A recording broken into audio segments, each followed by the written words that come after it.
I am Tyler Fertel, here joined by UCLA alum and former professional basketball player, Toby Bailey. Toby, thank you very much for joining me here. Thank you for having me. Yeah, of course. And today I'm going to be asking you some questions spanning from high school recruitment to your college experience, to your professional experience, and then to your family as well. And so we're going to cover it all here today. And so I wanted to start it off here today. You went to Loyola High School out here in LA, and you committed to play for UCLA after your junior season there, where you averaged 25.5 points per game and were considered a top 20 prospect in the nation by many scouting publications. Why did you choose to stay home at UCLA and play for the Bruins? Yep. Well, the story behind that is you did your research. So I did commit my and sign my junior year, but I actually verbally committed my freshman year. Wow. So I was fortunate enough to, I was good at a young age, fortunately, and I was the number one, like 7th, 8th, 9th, 10th, all the way up in California. And so there were four of us that all played my position, that all played the shooting position, that were in California, that were really good players. There was a guy named Jelani Gardner, who was at one point, he was the number one. He was a two guard and he was 6'5", and he transitioned to the one spot his senior year, and he was the number one point guard in the nation at one point. And so he was a very good player. We had Miles Simon, who I don't know if you've heard of him, but Miles Simon went to Mater Dei. He's a homegrown kid, and he ended up going to Arizona. And then we had a guy named Ricky Price, who played on my AAU team. I grew up with him, one of my best friends, and he was also a two guard, and he was one of the best players in the nation as well. And all of us grew up in California. We all grew up playing with each other, and we all played the same position. And we all had the same few schools in mind. We all wanted to either go to UCLA, Duke, Arizona, or Cal. And so, for me, I knew since my dad went to UCLA that this was for me to play the game that most of the kids do play, and go to, on recruiting trips and pretend like you like other schools just to get some accolades and pats on the back. That wasn't a route I wanted to take. I wanted to make sure that I took the spot at UCLA so the other guys would have to go other places. And so I committed in the 9th grade. One of the players, Ricky Price, went to Duke. The Miles Simon went to Arizona, and the other one, Jelani Gardner, went to Cal. And Miles ended up winning a championship his second year. After we won it my freshman year, he won a championship with Arizona his second year. So, it turned out pretty good for all of us. Mm-hmm. You just talked about it. Winning the championship as your freshman year. You won the 1995 men's national championship. In the championship game against Arkansas, you scored 26 points, which was extremely impressive, especially for a freshman. In such a frantic and quick tournament, with moments such as Tyus Edney making the game-winning layup as time expired in the second round to get past Missouri, which is one of the most memorable moments in college basketball history. How do you keep your composure and focus throughout the tournament and in such big moments like the final? You know what? It's, just like, when my kids, I have 3 kids, and they're always kind of worried, when they were younger, they'd get worried about, like, man, and when I get to high school, it's going to be really hard. Or when I get to 8th grade, it's going to be really difficult. And, what they've seen is that every year prepares you for the next year. So, 2nd grade prepares you for 3rd grade, and 3rd grade prepares you for 4th. And so by the time you get on that big stage, you're well prepared. And that's the same thing with basketball. I mean, I had played, in such big games before that in high school, in junior high, and just playing on such a high level and a big stage that, by the time you get to be, even though you're super young as a freshman, you've been playing so much basketball that it's second nature to you. And to be honest, it's you feel more comfortable actually out there in front of millions of people watching you doing what you've done since you were 4 or 5 years old than you would in other situations. So, it wasn't very difficult. And really, when you're in, the more pressure and the more, cutthroat it is, where, if you lose the game, you're going home. Your focus and your concentration has to be at such a high level that you kind of tune out everything else going on around you, and you almost get into this mode where you're kind of, your body takes over and you're just in cruise control because you're so locked into that goal of winning. And so it's not as hard as it seems. Mm-hmm. And do you think being such like a high recruit in high school, like a top recruit, do you think that pressure of always having to perform at the highest level because there are scouts watching? I mean, you committed in your freshman year, but still there are always people watching. Do you think that helped prepare you for the college stage? Yeah, 100%. When you are, one of the top recruits, people are always going to shoot for you. So there's no down games. And so you could go out and there were times when I was younger and you might go out and take a team for granted, and you just go out and you try to cruise around. And, that only happens a couple times where people take advantage of that. And guys that are nowhere near as good as you are playing their best games and playing with so much effort that they get the better of you in one instance. And, when that happens 1 or 2 times, you really realize early that you have to keep your foot on the pedal at all times, because everybody's trying to shoot for you and trying to get that top spot. And so at a young age, I always knew that, when you step on the court, you have to play up to your highest level at all times. Mm-hmm. And kind of continuing on with that, how the high school level prepared you for college, the college level has been preparing prospects for the NBA a lot recently. And a lot of players have been being more of one and done players, as it is known.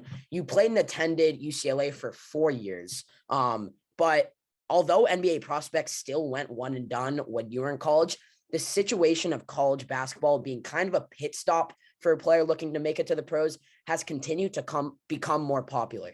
What's kind of your opinion on that? Just because the experience definitely seems to be more different nowadays than it used to be. Yeah.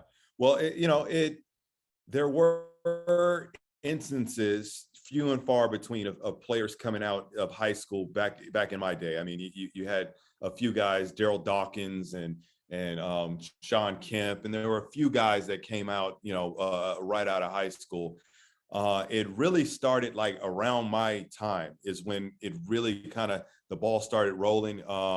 There's a little story of Kevin Garnett, hitting me after the championship game and saying that he was going to come to UCLA. And so I thought we were going to win a couple more championships. And then obviously he decided to go to the NBA that summer. And so with him going to the NBA, he started it. He went to the NBA. He had great success. Right after him, you had guys like Kobe, who came right after him.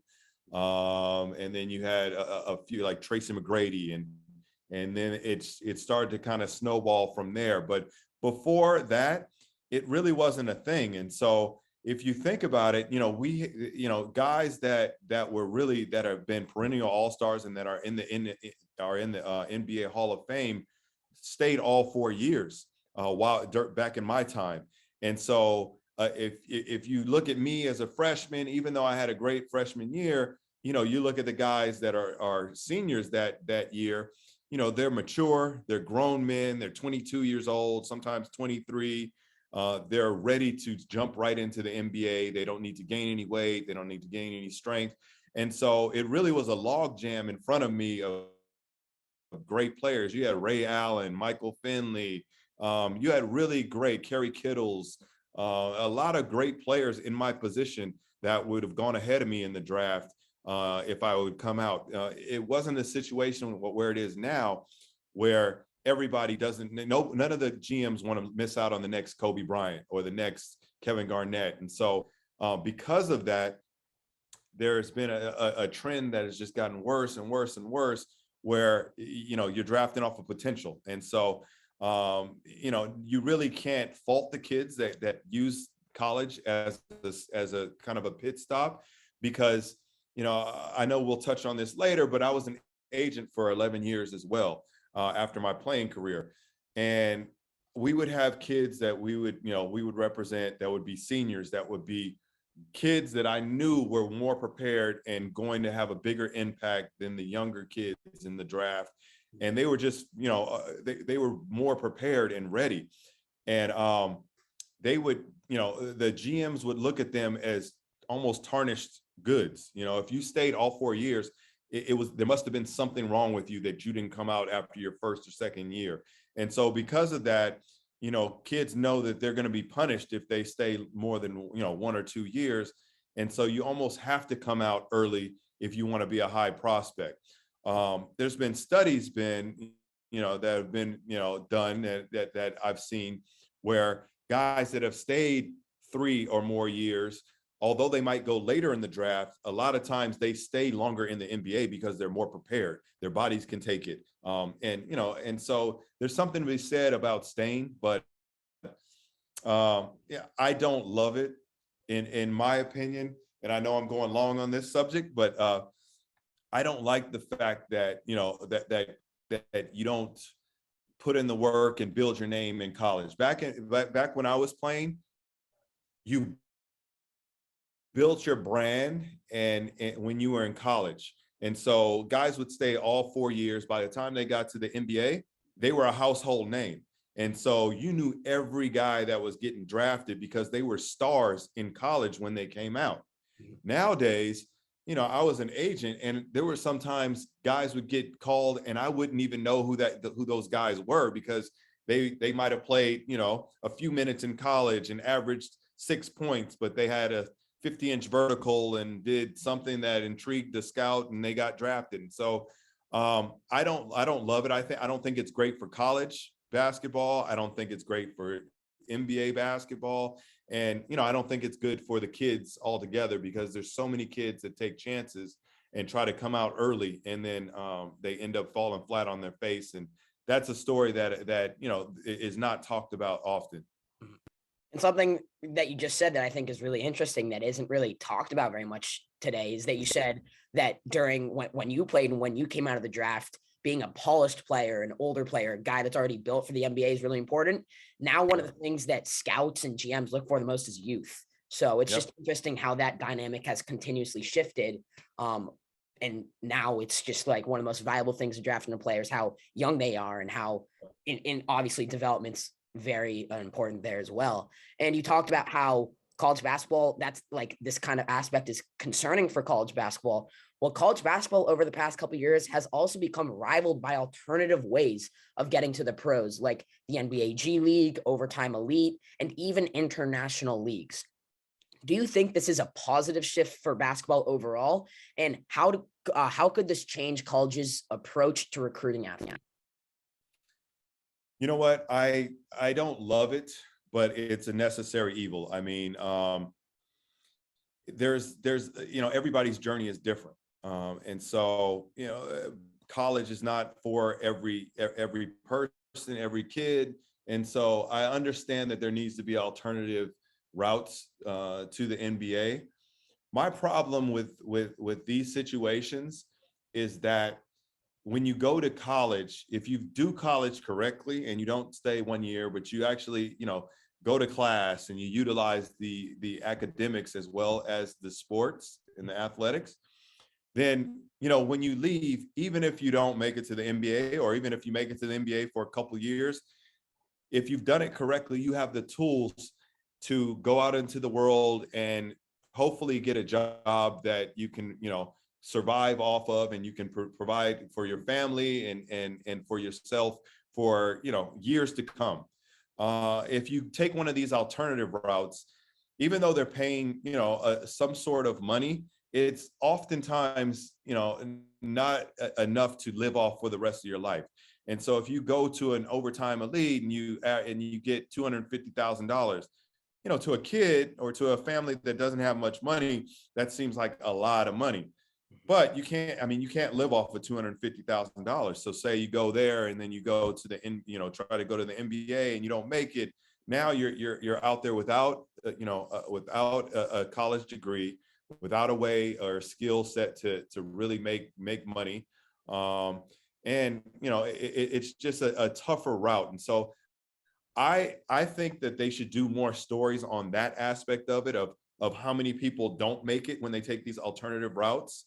And I think it might, make people hesitate. But that being said, there's certain people that, in tennis, for instance, and other sports where you can turn professional at a super young age, and you don't go to college, but you're able to monetize your talent very early.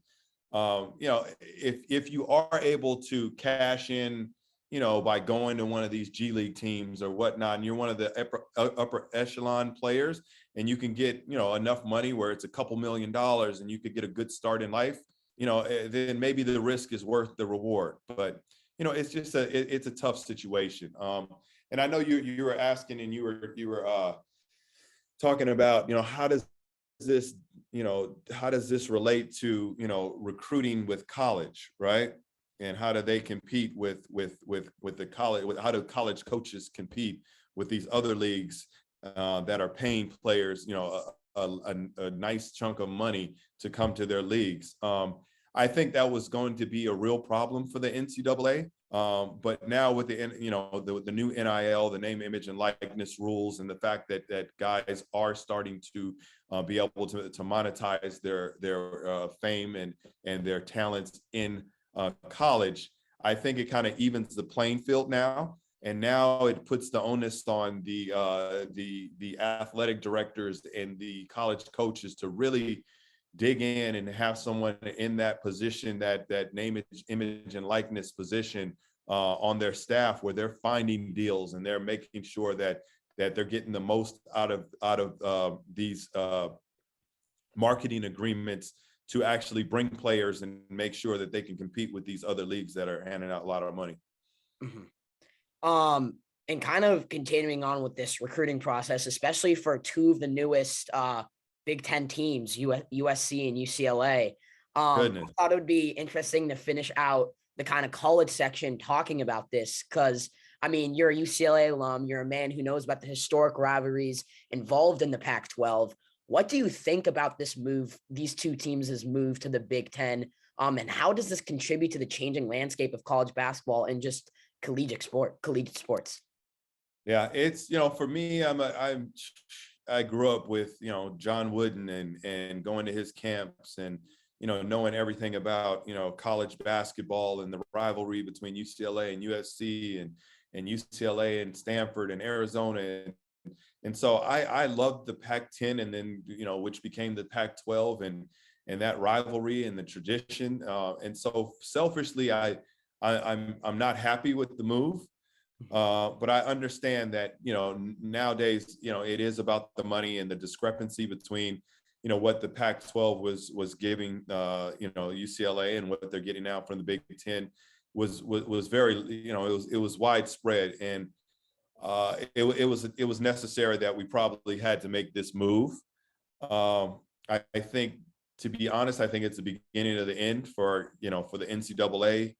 I think there's going to be there's going to be some monster mega conferences that they're going to have their own TV contracts. They're going to make their own rules, and the NCAA is going to be obsolete, in the near future. And and so that's depressing. But also the NCAA, I think, could have got out in front of this years ago. They saw this coming, and I don't think they ever thought it was actually going to happen. And now that the genie is out of the bottle, and it's impossible to put it back. It seems similar to kind of like, I don't know if you heard about this, but the Super League that was trying to happen in soccer, where all these different teams from the best leagues around the world were going to create the Super League, kind of ignoring all the other leagues. And I kind of want to connect this back to NIL, because if you're creating these super leagues, obviously all these players on these teams that are now getting more popular are going to get these deals, but all these teams like the teams that are not UCLA and USC and maybe Stanford that are not going to go to these big conferences are kind of just going to get left in the dust. Do you think that really how do you think that affects the effect of name, image, likeness? Do you think that like makes it more appealing for college athletes to potentially go that route, or maybe want to pursue other places because it's a very unlikely chance that they get a name, image, likeness deal now that it's like a even wider gap? Yeah, I think you're dead on. It's going to be very tough to compete with the money. In these super leagues when they do create them, which they're already starting to do, like you said, with the Big Ten and wherever the best talent is, that's where the money's going to be. That's where the sponsors are going to be, and that's where and then talent and money attracts talent and money, and so it's just going to be a vicious circle that's going to keep the rich being staying rich. It's sad because it took a long time to get to the NCAA to where it was in its heyday in the from the 80s or even the 70s all the way up to the to the present time before it kind of all of this foolishness started to happen. And it was you had your blue bloods that were the really good teams, and then you had your other teams that could compete every once in a while. And then it came to the point where in this new landscape in the last 10 years, when you have the transfer portal now, when you have the one and dones, that created a new kind of atmosphere and climate where there was a lot of parity in the college sports. It was you had teams that might have been smaller teams, St. Mary's, Gonzaga's, teams like this, but they grab one or two vets out the transfer portal. They have a couple guys that are from overseas that might mature, and by the time they're seniors, they're really, really serviceable and good players. And so it created this situation where you have anyone could beat anyone at any time, especially in the NCAA tournament. And so that was really fun for me to watch. I enjoyed that. But now, with the way and the direction it's going now, I think it's going to go back to what you were kind of inferring, is that there's going to be certain teams that can pay the most. That's where the best talent is going to go. And it's going to be hard to beat those teams.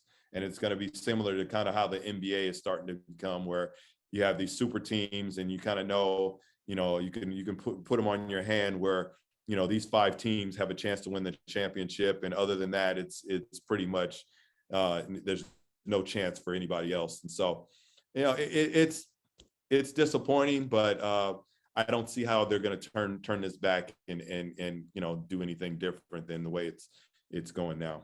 Mm-hmm. And college basketball seems like the most spread out right now than it's ever been. Yeah. I mean, any team can win the tournament any year. It's very unpredictable. And now with these super conferences now being formed, it's really kind of, I mean, what's going to happen to the March Madness tournament that we all love? I mean, how's that going to work? Like, how are they going to do the seeding, and how are they going to qualify teams? It's just going to be, it will be interesting to see how it works, and if it just comes completely ruined. But yeah.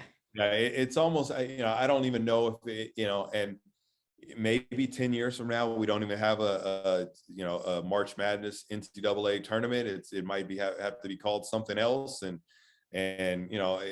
maybe a whole new format has to come into play. But, it's going to be interesting to see. I mean, as of late, you started to see, teams in college where certain conferences would get like 8 teams or 10 teams in the NCAA tournament, which was crazy. Like, that was never done back in the day. And so, it's only going to get worse now when you have these mega conferences being built.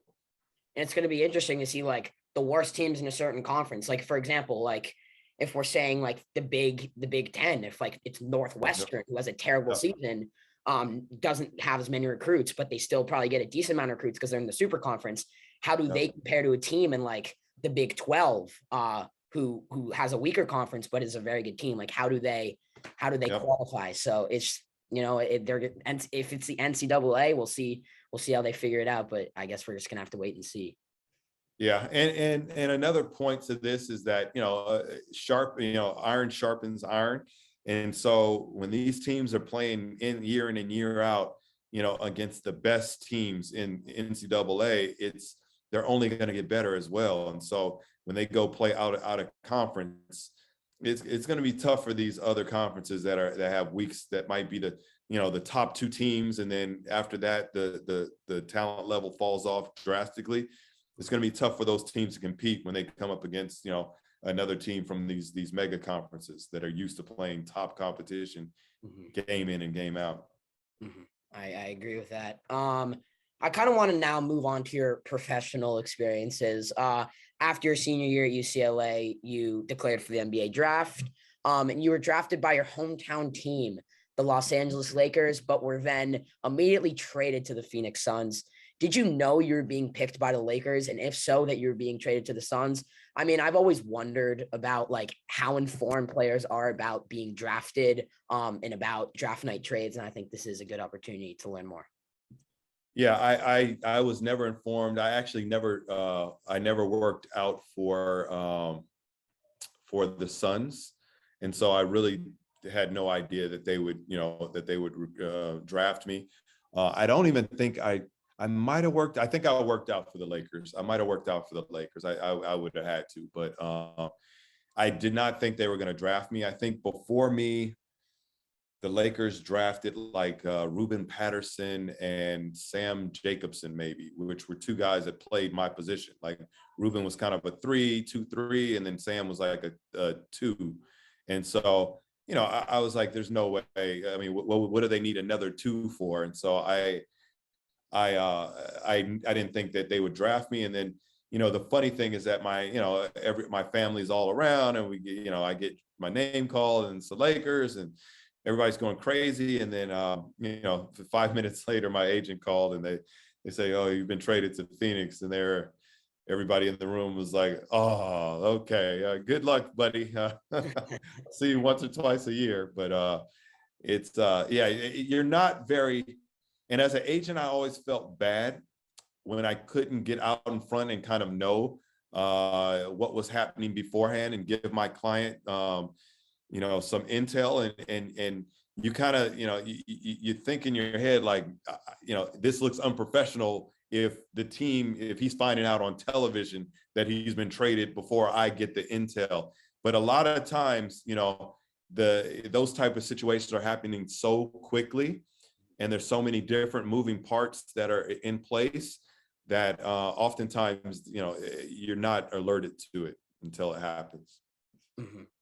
And I mean, you talked about this, working out for certain teams, and you talked about being an agent. So I know you're recently an agent and obviously went through the process of being drafted in the NBA. In your opinion, whether it is in relation to the combine, team workouts, the draft itself, whatever it is, how has this process changed from when you went through it to what it is now? You talked about the aspect of not being informed, but you think players know better where they could possibly go nowadays than they did before? Or is it just really the first round that's more informed? I mean, how does it work? Well, the way it is now, the first round, it's as the draft gets closer and closer, by the last month, the first round is pretty solidified. And then once you get to like a week or a week and a half before the draft, that first round, you might have 6 go, 4 instead of 6, and vice versa, and it might move around like that. But it's they have those picks kind of pretty much solidified. After 30, it's any man's guess. The talent is so close that it really is how well they performed maybe in a workout, or what this particular team is looking for in a player. And so that's kind of how it goes now. It's changed a ton since I went through the process. As I said before, when I went through the process, it wasn't being drafted off of potential. It was, there were players that were seasoned, that were older, and, to have a young player like a freshman or something, there weren't many freshmen coming out. And if they did, they usually didn't work out. And so, and during that time, you had Portsmouth Invitational, which was for seniors. So the seniors could go to Portsmouth. You had something called the Desert Classic, which was in Arizona, which was another combine for players. And then you had Chicago, which was the main combine that, you know, if you went to Chicago, you had a pretty good chance of getting picked. Those were 60 guys that had a great chance of being picked. Nowadays, you know, you don't have the Arizona combine. So that's one avenue that players do not get to, you know, get in front of GMs and see. You still have Portsmouth. That's only for seniors, but there's not many seniors. So, you know, it's tougher if you're a younger player. As for Chicago, the thing that really upset me about the way it is now is that Chicago is oftentimes those spots are taken by young players that I don't think deserve to be invited, honestly. You know, we've had players in the past, Thomas Welsh that went to UCLA and other players, and, you know, they didn't get invited to Chicago. He got invited to Chicago his junior year, but not his senior year. And he was a far better player his senior year. But for the combine purposes, GMs think, you know, they feel like if you stayed all 4 years, we've got you figured out. We've seen you a ton. And so we don't need to see you up close, you know, at the combine. We will bring you in for individual workout, but, you know, we don't need to see you in the combine. We'd rather see this young kid that we've only seen play one time because he didn't really play that much in college, or maybe he's from overseas and we need to bring him here because we've only seen him one time.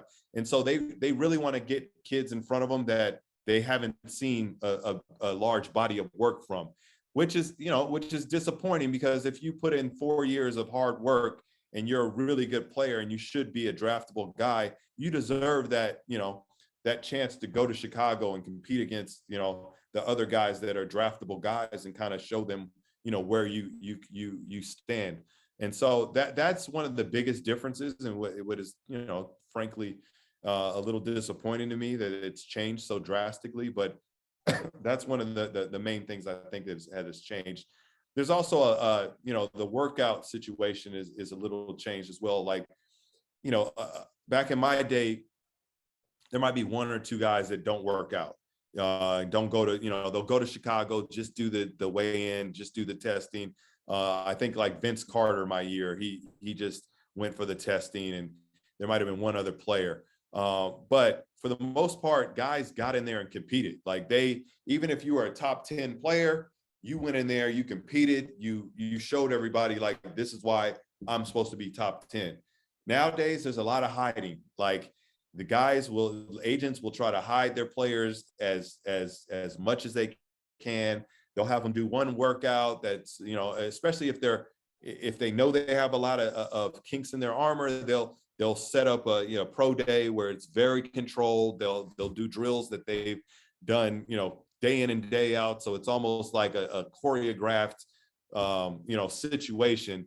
And, you know, they'll have them if they have a great pro day, then they won't go to, you know, combine, and they'll hide them. And it's just, for me as a competitor, you know, and I hear this from GMs where, you know, guys will fall in the draft because they don't want to compete. Like, they'll say, there's no way this guy shouldn't have been in Chicago competing or going against guys. And so, you know, you're going to have to compete some, you know, either before the draft or after. And, you know, I like competitors. You can only hide for so long. Mm-hmm. And you talked about the fact, this relates to what you were just talking about, but you talked about the fact that there are players like the core groups in certain areas are kind of solidified the month going into the draft. And I think something that is kind of interesting to me is because you're talking about these young players getting more like eyes on them closer to the draft than these older players. And for example, there's a player like Patrick Williams who went fourth in the draft to the Bulls. I mean, it's a random example, but he was supposed to go like late lottery, and he came off, I think he was the sixth man for Florida State. He was a one and done. Yeah. And everyone was surprised about him going number 4th overall. He wasn't a big name at all. So just with like that kind of thing, did people like people within the NBA circle, do people see that coming? Or is that one of those things where like, it's just like random There's some programs that really do their homework and they're really good at drafting, and they know what to look for in players. And so they know the players, even if they don't play that much in college, they know the players that they're kind of targeting. They've seen them in high school and done a lot of research on them in high school. And so they'll have a situation where they'll bring them in and they'll work out a guy, and say, for instance, it's a guy that's, you know, not highly touted, but, you know, has been a McDonald's All-American and should have had a better college career. They bring him in like Peyton Watson from UCLA. Had a great high school career. You know, UCLA didn't really get the opportunity that he, you know, felt he needed, and didn't get to show much.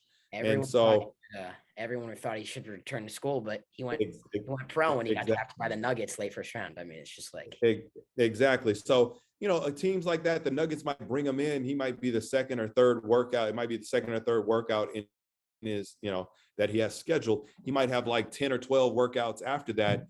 And the Nuggets see him and say, hey, you know, we'll give you a guarantee at 30 if you shut it down right now. And so they'll sometimes shut down players that they feel will be, you know, will go out and better and could be a steal for them. And they know that they have leverage, because going into the draft process, Peyton might feel like, I didn't really play. I averaged 2 points this year. I don't see myself probably going first round, but, you know, if the Nuggets give him a guarantee at 28 or 30, you know, he might shut it down, or unless he's a gambler and he wants to go out and do all his workouts. But you take that guaranteed first round and shut it down, and now the Nuggets look like a genius, you know? yeah. I mean, it's interesting. And so I kind of want to now move on to your experiences across the pond in Europe. You played in the NBA for 2 seasons and then went to Europe.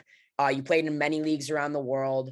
And I think this is something that is brought up a lot of times. And it's kind of proven by, for example, the Olympics, the competitive difference between basketball in the US and different areas across the world. And as you played in both kind of areas, I mean, you played in the NBA and then you also played across Europe.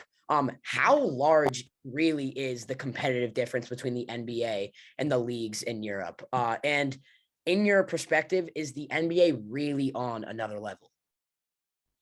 You know, right now it's, you know, back in the day, the discrepancy was, even before I was overseas, it was pretty wide. I mean, the NBA was here, you know, and you know, overseas was here, except for like, you know, certain leagues like Spain, and there was a couple leagues that had really good talent.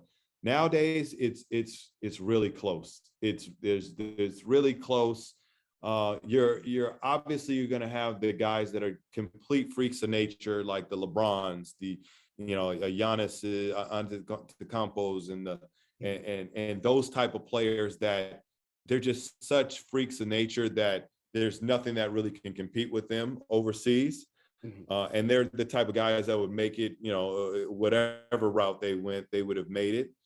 But that being said, I think there's a lot of nowadays, there's a lot of players overseas that are, in my opinion, better than some guys in the NBA.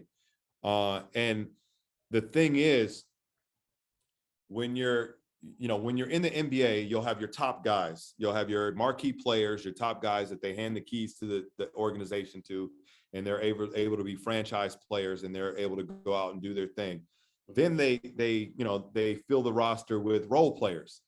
And so if you're say, for instance, you're a player in college that is a scorer, that is an alpha personality, and you're just a killer, but you're not a Damian Lillard, you're not a LeBron, you're not a Steph Curry, so you're not necessarily going to get the keys, but you're a really damn good player. Then if you can't fill into that and kind of humble yourself into a role of a role player, then you're going to end up overseas because you don't fit that mold. And so there's a lot of players that just do one thing really well. There's they're role players. They come off the bench or they start and they guard the best player, and I'm going to hit a 3-pointer in the corner, and I'm just going to be a 3-and-D guy, and that's all I can do.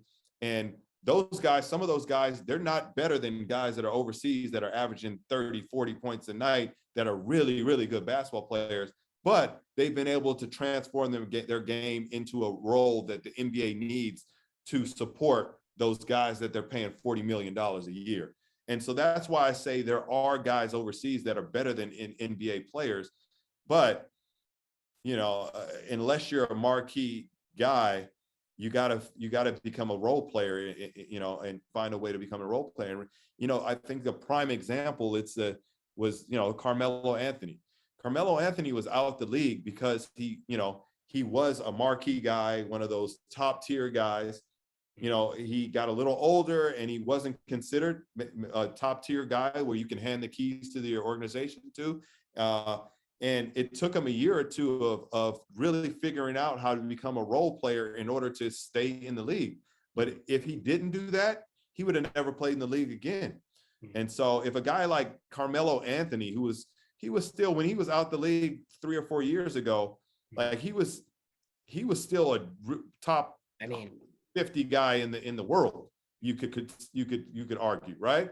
Yeah. And so it's those type of situations where you're like, there's really good players overseas, and it's just they're not in the right situation. Mm-hmm. And do you think, like, take a player like Victor Wimbonana or Wimbonana right here? I mean, he's 18 years old. He's from France, and he's going to come over next year. He's being unanimously in all mock drafts as the #1 player drafted. Do you think that it's a no-brainer for him to come here because of the money, because of the attention, or because he believes that the NBA is on a different level? I mean, is that the sense among, like, when you were there, was the sense among all these European players and European leagues that the goal is to get to the NBA because that's where it's at? Or did they feel like Europe was on the same level? There, back in my time, there are a lot of players that I played with that were NBA guys. They either got drafted in the NBA, and back then they did a lot of draft and stash. So they would draft a guy and they would just stay over there. And maybe they had a contract with Real Madrid for 5 more years. And so they would draft them young and they would play their 5 years of contract out. And if they matured enough and were good enough to, where the NBA were like, yeah, it's time for me to come calling on you and bring you over, then they would do so. But I saw some guys that I played with that were drafted by the NBA and were such heroes and making so much money overseas that they actually stayed overseas and didn't go to the NBA. I played against like Rudy Fernandez and who else was over there? There was a guy named Scorchianidis who played in Greece, who was drafted by the Clippers way before your time, but he was drafted by the Clippers, never came over. Who else? Rudy Fernandez, played against him. He obviously came over, but he was playing at 16 with Real Madrid it was Juventud, and it took him like I think 4 or 5 years in order to get out of his contract to be able to come and they could buy him out and he can come overseas. But nowadays, I think the money, to answer your question, I think the money is so vastly different between the NBA and overseas that I think, and it's more of a global game now. That I think kids overseas they grow up seeing their heroes playing in the NBA as well, like like the Joker, and they see Giannis, and they see actually see their countrymen playing in the NBA, and so it's more of a dream and something they aspire to than when back in the day where there might have been 3 or 4 guys in the NBA that were from overseas. Mm-hmm. And so yeah. Mm-hmm.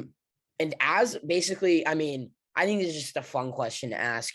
When you were playing overseas as a foreigner, what were some unique experiences you had as a basketball player competing in a foreign country, in a country so far away from your home? Whether it was with language, food, etc. I think it's just like an interesting thing to ask about. You know what? I think playing overseas for me was the best thing I could have done. It just I grew so much as a person. But we had there were crazy things that happened. I mean, my second year in Greece, we won the cup, and we had a guy named Smush Parker who was he was a point guard for the Lakers during the Kobe era, and he was the point guard for our team. And we were actually playing against a team called Olympiacos, which is like one of the biggest teams in Greece. And before the game, like we were in a hotel, we went out to the bus, and all of a sudden, all of the Olympiacos fans like came running after our fans that were around the bus and started hitting them with bats and beating them up. And they ushered us back into the hotel and locked the doors. And so they're getting beat up, and like they're pressed up against the glass, telling us to open the door. And for us, it's like, you know, I couldn't do anything. I was trying, I wanted to help them, but I couldn't do anything. And then we go to the game. We end up, you know, going to the game and playing, and it's just the craziest atmosphere ever. It's just chanting. There's fires going on, you know, with the signal flares in the crowd, and all kind of craziness going on. We're down by 15 at halftime, and they start shooting signal flares at the court. And so they shot two, and they got on the PA and they said, you know, the next time something is thrown on the court, we're going to clear the stands. And so, you know, Smush was dribbling across half court, and one hit him on the foot, and he fell to the ground. And they stopped the game. They cleared the crowd. Took an hour and a half to clear the stadium. And so it went from the craziest atmosphere you could ever imagine to second half. It was just, you know, family and friends in the crowd, you know, 16 on this side. So a super surreal situation. You could hear every clap, every, you know, cheer. And we went on to actually come back and win that game and won the cup. And it, you know, it had something probably to do with the fact that all the Olympiacos fans were cleared out, and the advantage was over as far as their crowd. But stuff like that happening overseas was just, that's the stuff you never forget, and it was exhilarating, but it's crazy. Yeah, I mean, it's just that kind of stuff is just you wouldn't see that here, because I mean they have such a big commitment, because these teams are like, it's like the teams are their cities, like it's the same teams in soccer, 100%. basketball, and so it's like they're so committed to their team that like it's these sports are their lives, and it's 100%. it's very different from here. Yes. And so did you have a favorite team to play for, a player that you played with, whether they were someone that came over from the US or were there, or do you even have a favorite country that you played in? Greece, I think, was my favorite country. It was just, you know, the weather was similar to LA. It was, you know, I lived near the right on the beach, and so it was a fun place to play. I was playing my best basketball at the time. I think players, you don't realize it, but you tend to play your best basketball around that 26 to probably like 27 to 30-year-old range. And I think that's when your brain, you know, you're smart enough, the game slows down to you 100%, but you're still young enough and your body's still youthful enough to kind of have the athleticism you still had as a youngster. And so I was playing the best basketball. I got player of the year 3 years in a row, and really had a great time in Greece. And so I think that's probably the most fun I had. As far as players that I played with, I played with a guy named Ryan Stack, who was probably my best friend over there. We won championships together. He played in the NBA as well. Went to South Carolina. I played with what's his name from the Knicks? I'm going blank right now. Wallace played for Syracuse. I'm going blank. But I had a lot of great teammates. Like I said, Anthony Goldwire played in the NBA. Jermaine Jackson, who played in the NBA, he's actually the trainer for LaMelo right now. He's like his right-hand man. Smush Parker.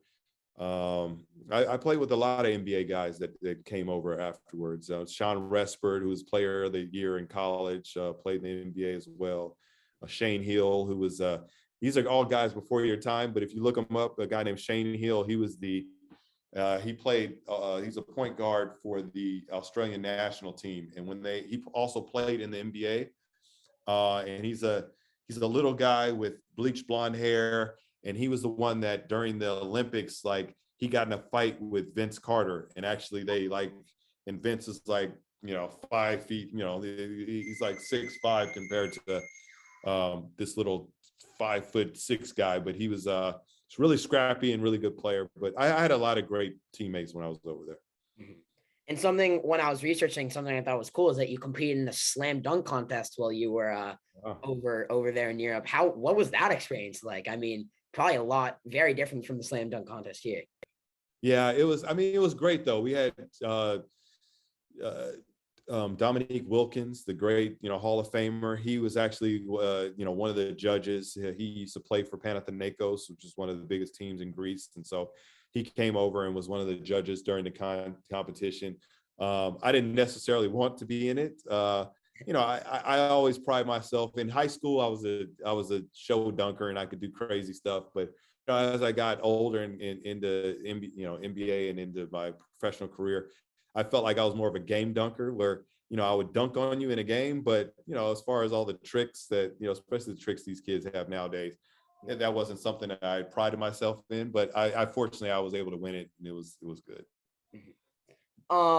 And I kind of want to go a little into your family life nowadays.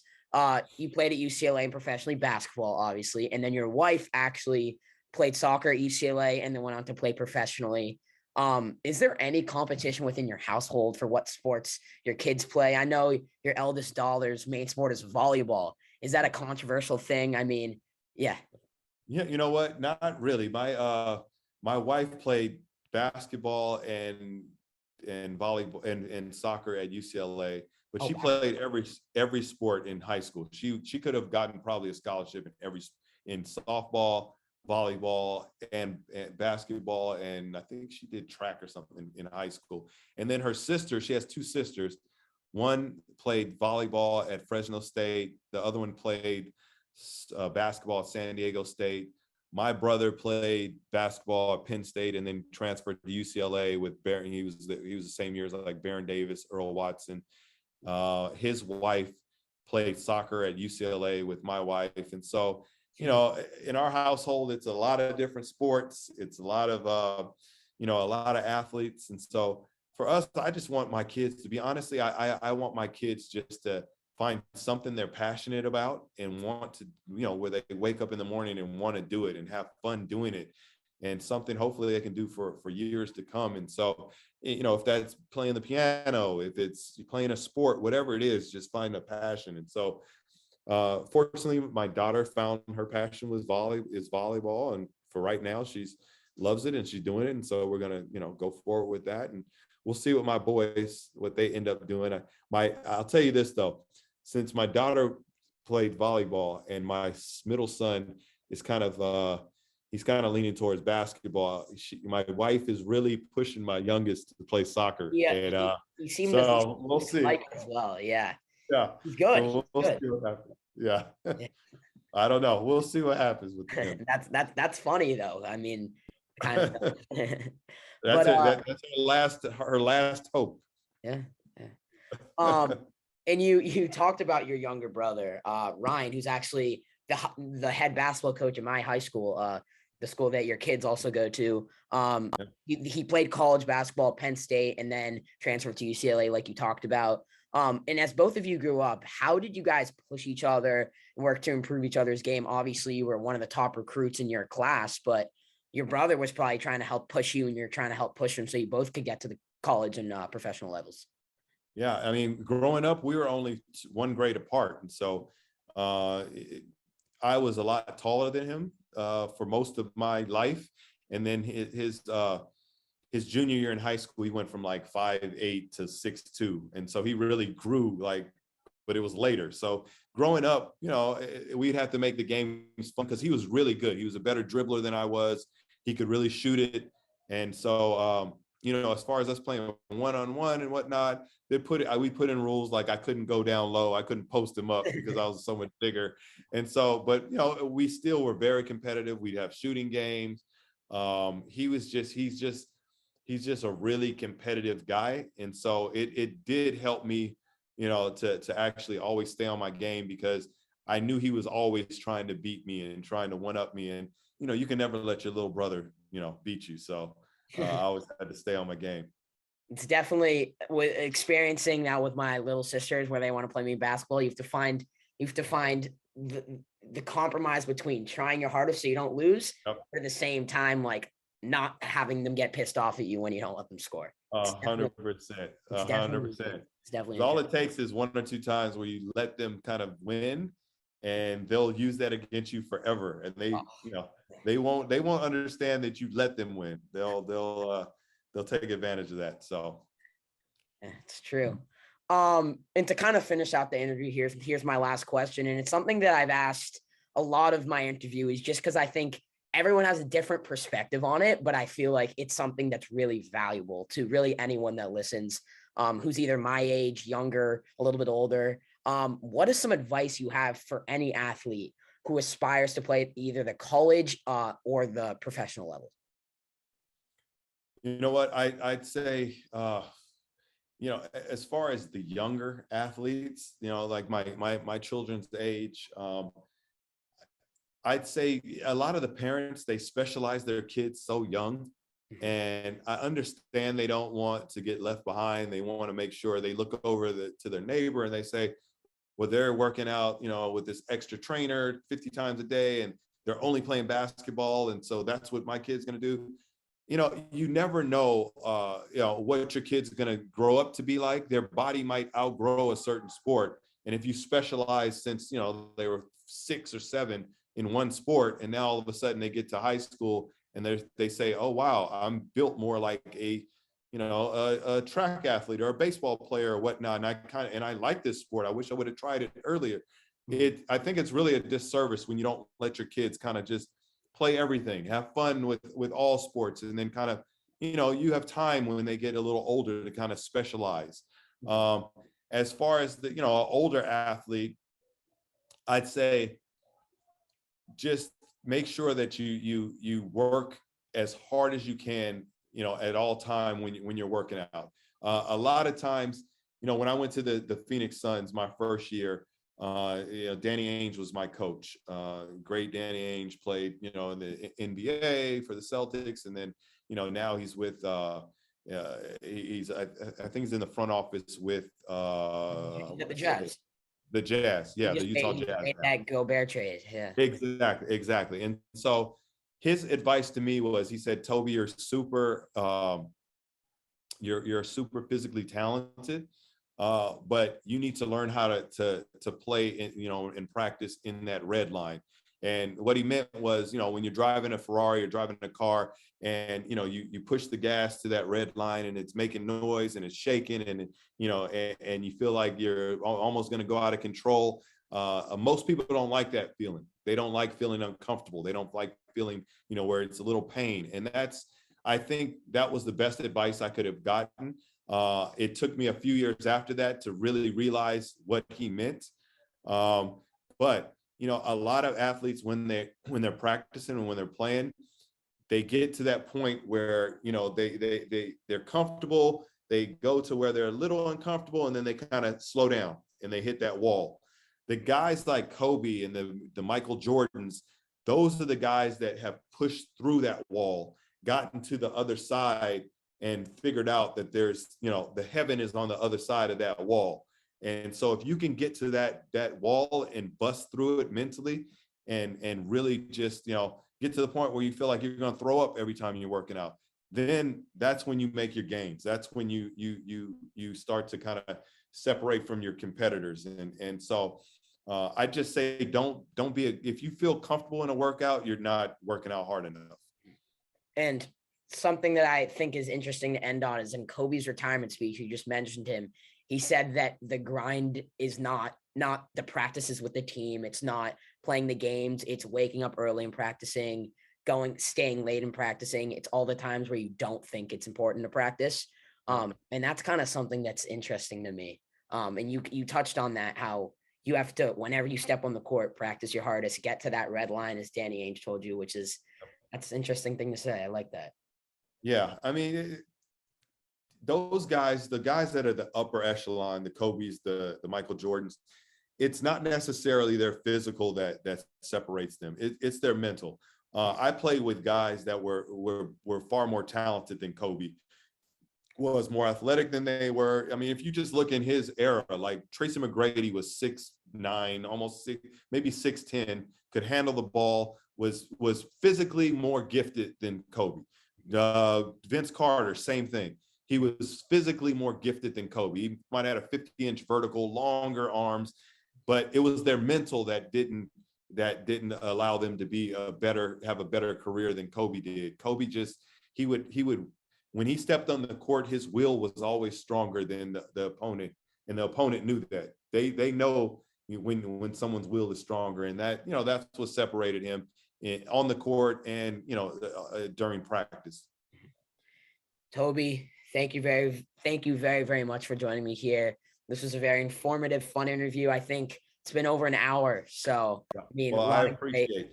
A lot of great questions answered. I really, really appreciate you coming on. This was fun. No problem. I appreciate you having me, and you have an amazing show. You are an amazing interview, one of the best I've had, and keep up the good work, and I'll be rooting for you. I appreciate that. Thank you very, very much. Have a great rest of your night. You too.